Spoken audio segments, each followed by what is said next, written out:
Maintenant, l'invité de la matinale est cette question. Quels sont les enjeux géopolitiques de la chute du régime de Bachar al-Assad ?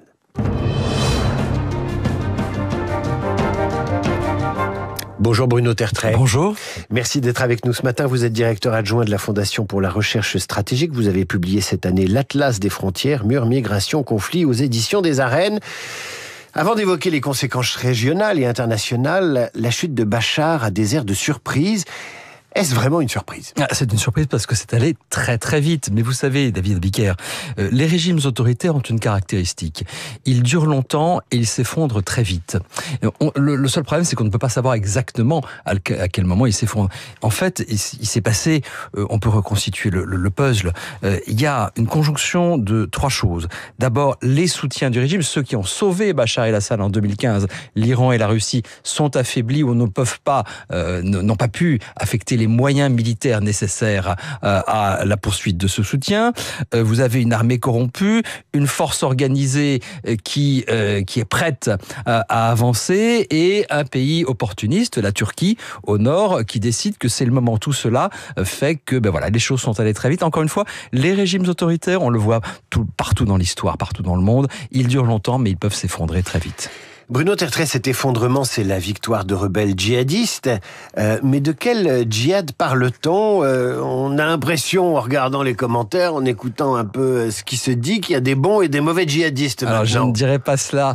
Ça me rappelle, si vous voulez, le débat sur les talibans modérés, les bons ou les mauvais. Non, d'abord, il y a 50 nuances d'islamisme et même de djihadisme. J'ai vu le malaise sémantique qui s'installait la semaine dernière chez vos confrères et consoeurs. Alors, des islamo-djihadistes. Bon, écoutez, ce que l'on peut dire, c'est que, premièrement, ce sont des gens qui ont un agenda national. Il n'est pas question d'exporter une quelconque révolution, il n'est pas question d'exporter le djihad. C'est plutôt une bonne nouvelle y compris pour nous. Après, savoir si ce sont plutôt des islamistes radicaux ou des islamo-djihadistes, je laisserai aux experts du sujet le soin de trancher, mais je suis pas sûr qu'on puisse vraiment trancher parce que ce régime qui va s'installer, on ne sait pas exactement quelle coloration il emportera. Pour faire simple, David Abiker, je vais vous dire que on va avoir un régime qui, à mon sens, sera quelque part entre la Turquie et l'Afghanistan.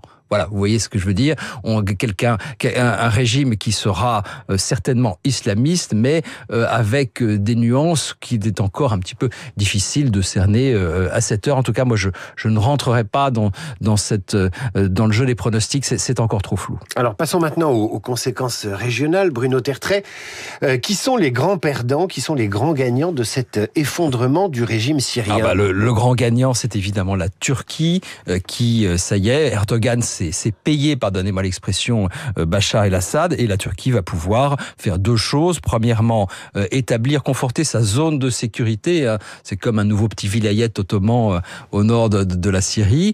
Et surtout, s'assurer que les réfugiés syriens, qui sont extrêmement nombreux, plusieurs millions en Turquie, vont pouvoir rentrer. Donc là, c'est gagnant-gagnant pour monsieur Erdogan. Les perdants, à l'évidence, ce sont la Russie qui va non seulement perdre un allié, mais aussi très probablement, ils sont déjà en train de partir, perdre deux bases militaires importantes qui signalaient le grand retour de la Russie au Moyen-Orient, les bases de Tartus et de Khmeimim, une base navale et une base aérienne. Donc c'est une vraie perte pour la Russie, perte aussi majeure, on l'a tous dit depuis quelques jours, pour l'Iran, qui voit l'axe de la résistance, patiemment construit depuis 40 ans, s'effondrer littéralement sous nos yeux. Le Hezbollah n'existe plus en tant que force militaire puissante et organisée. Et ce fameux point de passage qui allait de l'Iran à l'Irak, à la Syrie, au Liban, vers la Méditerranée, ce fameux accès de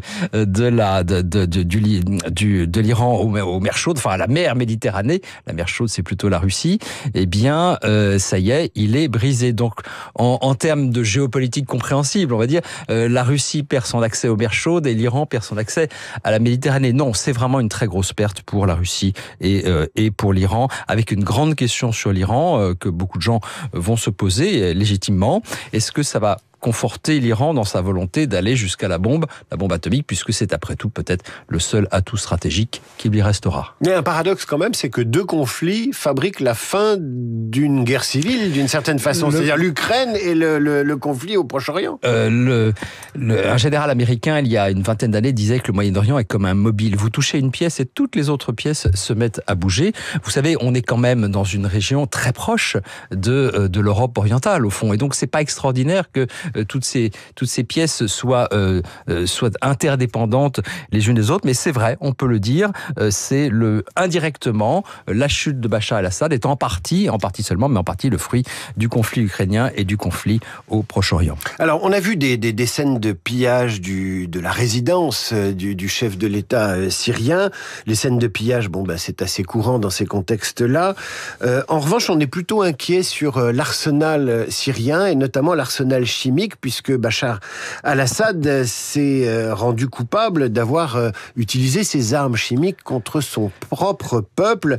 Est-ce qu'on sait où sont ces armes et ce qu'elles pourraient devenir? Ce pillage des palais en rappelle un autre. En rappelle d'autres, bien sûr. Vous avez fait tout à l'heure un excellent rappel de comment la chute des dictateurs se passe. Ça a rappelé, bien sûr, dans le pays d'à côté, la chute de Saddam Hussein et le sac des palais de l'époque. Ce qui me permet d'ailleurs de rappeler que c'est aussi la fin du baassisme, c'est-à-dire de cette idéologie nationale que certains n'hésitent pas d'ailleurs à comparer à une forme de fascisme moyen-oriental qui a quand même perduré, en tout cas officiellement, pendant plus de 60 ans. C'était le deuxième régime baassiste avec celui de l'Irak. Alors, les fameuses armes chimiques. Alors là, effectivement, il y en a. C'est pas comme en Irak. On est sûr qu'il y en a, qu'il y en avait et qu'il y en a toujours. Le pays qui s'en inquiète le plus, c'est Israël. Et Israël, qui suit ces choses-là depuis des décennies de manière extrêmement précise, a déjà commencé à bombarder un certain nombre d'installations liées au programme chimique syrien, de telle sorte que ces moyens ne puissent pas tomber entre de mauvaises mains, y compris d'ailleurs sans doute entre les mains du prochain gouvernement syrien. Les médias sont toujours pressés, les journalistes aussi, on veut savoir ce qui va se passer juste après, on ne sait pas attendre. Est-ce que la fin de cette guerre civile, si c'est la fin, va provoquer des tensions ou un apaisement dans la région?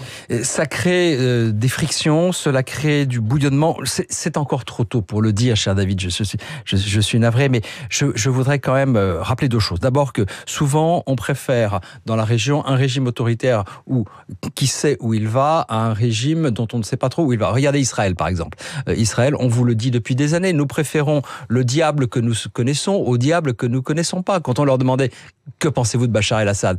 Voilà, parce qu'au moins s'il y avait quelque chose de prévisible, donc une ère d'incertitude s'ouvre. Mais je pense que c'est une question que se posent les auditeurs. Qu'est-ce que ça veut dire en termes de risque pour nous?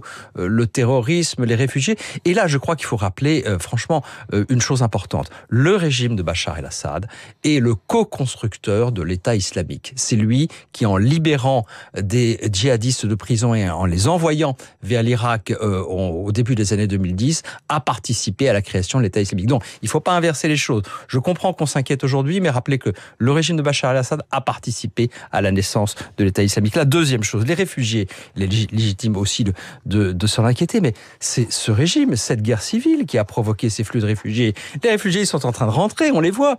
Donc, je crois qu'il faut... Ça n'est pas pour dédouaner le régime qui va s'installer de ses actions futures, nous ne savons pas trop ce qu'il fera, mais dire on avait la stabilité et maintenant on a des risques, attention de ne pas inverser les propositions, c'est à cause de Bachar el-Assad que nous avons eu l'État islamique et les réfugiés. Je simplifie un peu, mais c'est quand même quelque chose auquel qu'il faut toujours rappeler. En parlant des réfugiés, on a entendu des réactions très rapides d'une partie de la classe politique, Éric Ciotti ou certains représentants du Rassemblement national, qui ont immédiatement mis en garde, après la chute du régime syrien, contre un afflux de migrants vers l'Europe. Mais justement, comme je vous le disais à l'instant, c'est exactement le contraire. Ces réfugiés syriens, en général, ils veulent rentrer. ils veulent rentrer chez eux.